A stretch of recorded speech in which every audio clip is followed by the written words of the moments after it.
maganda yung pinakaabangan kong balita patungkol sa flood control. Ayan, manood tayo guys at bibigyan natin to ng reaction. At ang sabwatang Romualdez at Saldico daw ang ugat ng iskandalo. Pero si PBBM tila absuelto. Narito ang exclusive agenda report ni Joash Malimban. Acting in conspiracy kung ilarawan ng Office of the Ombudsman. Ito kasing issue na to is natatabunan na. So kailangan natin talagang ibalik to. At maganda naman kasi ito binilik ng Bilyonaryo News Channel ang usaping ito, no? Kasi parang natatabunan na kasi ng impeachment ang flood control. Ang nangyaring korupsyon sa flood control projects sa pagitan ni former House Speaker Martin Romualdez at puganteng si Zaldico. Ayon sa complaint affidavit na isinampa ng Office of the Ombudsman noong April 20, tinatayang aabot sa 56 billion pesos ang umano'y ill-gotten wealth na Grabe, ang laki! nakuha ng dalawa mula 2022 hanggang 2025. Sa mga panahong ito, House Speaker si Romualdez habang Grabe, ito na naman tayo no sa isang issue na hindi basta-basta. 56 billion, isipin nyo na pera ng taong bayan na dapat sana doon sa flood control para pang-iwas sa baha. Pero nasaan? No? Hindi na ito simpleng anomalya eh. Mukhang simpleng ano na to eh. Mukhang simpleng sistemang pinagplanuhan talaga. At ang tanong, sino talaga ang nasa likod? Oh, at may naghuhugas kamay.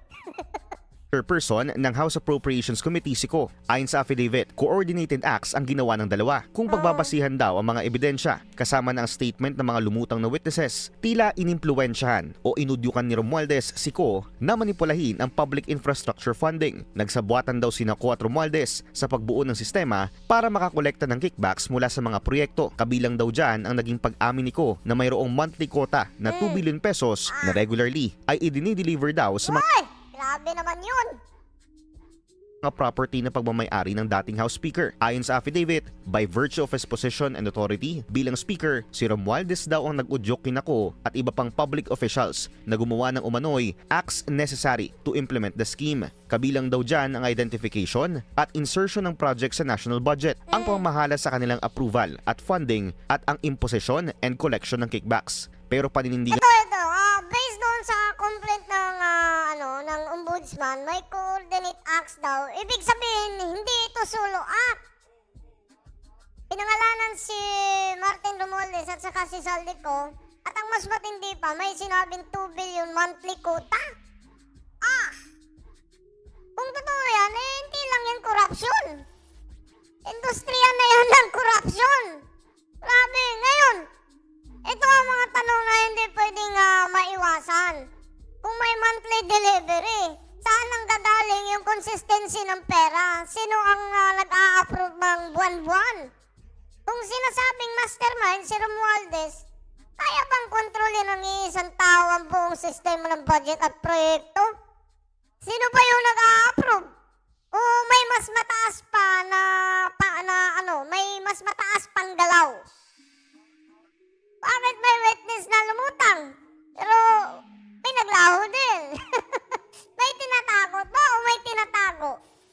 Ang pinaka-importante, kung hindi kasama ang presidente sa kaso, ibig sabihin, malinis. Kung kulang pa ang ebidensya, o nagbubulag-bulagan ng ebidensya. Yan lang naman sige, tuloy natin. ng Office of the Ombudsman sa complaint affidavit, hindi ligtas sa krimen si Ko, lalo na't active and knowing daw ang kanyang partisipasyon. Ayon sa affidavit, si Romualdez ang tinuturong mastermind ng flood control scandal. Kabilang sa mga pinagbasehan nito ang mga statement ng naglahong Senate witness na si Orly Gutesa at publicly posted videos ni Ko kung saan ikinanta niya si Romualdez at pinsan nitong si PBBM pero hindi kasama ang Pangulo sa complaint affidavit. Matapos Hindi nga talaga. Sabi ni Corina kanina, hindi daw nagmamalinis lang. Parang may something dito Kasi hindi marirelease yung pera kung walang executive. Sabi nga kung naalala ko, sabi ni Martin Romualdez, hindi daw siya yung Eh, siyempre, nanggagaling yan sa executive. Eh, sino ba yung executive niya? Eh, sino ba yung pinipirma para mailabas yung mga pera? Eh, ito tanong lang naman, ha? Eh, niluluko tayo, eh. Ang investigasyon ng ombudsman. How can I be the mastermind? Ayan, oh. I was the former Speaker of the House of Representatives, Ah. but the House of Representatives is only one part of the branch of government, Oh. the legislature. The national budget is not conceived, executed, implemented, bidded out, supervised, and completed by one congressman or even by Congress alone. Oh, And ito, theory ko lang naman. Oh, ito ang theory ko, ha? Gagamitan na natin to ng utak dito. Ito, simple nga theory lang. Kasi hindi to simpleng mastermind. Mastermind lang. Eh, parang para sa akin, theory lang to, ha? Parang mukhang network kasi to, eh. Na network lang may political side, may contractor side, may middleman. Eh, parang ganun. At kapag may ganitong kaliking pera, posibleng walang sistema ng proteksyon. So ang laban dito, hindi lang sino ang nahuli, kundi sino ang hindi pa nahuhuli. Marami yun, eh. Ay, nako, na naman, eto na. Nagsisilaglagan na sila. certainly not by the Speaker of the House. I will not go quietly and I will not go alone. I will not be the fall guy for other people's corruption.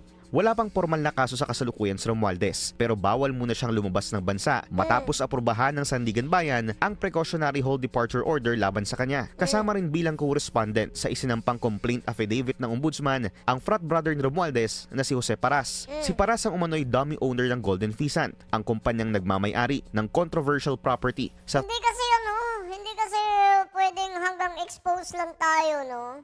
Kailangan may managot lang talaga. Dahil kung 56 billion, hindi na biro yun. Kung 56 billion na yung nawawala, hindi lang yung pera yan. Diba? Buhay yan ng mga binaha eh. Yung mga binabahang lugar.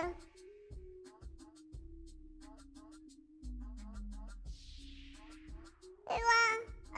Ano nga yung masasabi nyo? Paki-comment nga kung ano yung masasabi nyo dyan.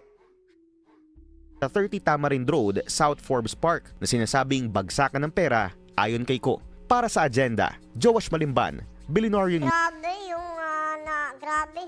grabe talaga, grabe. Wala akong masabi. Yan, hanggang dito na lang po muna. Talagang nanggigigil ako dito sa napanood kong balita. Sana nun, may managot na. Yun lang talaga yung sa akin. At saka, huwag magmalinis. Kasi hindi marirelease yung pera. Hindi marirelease yung perang yan kung walang perma. Yung kinataas-taasan. Sino ba yung mas mataas sa House Speaker? Hanggang dito na lang muna. Babush.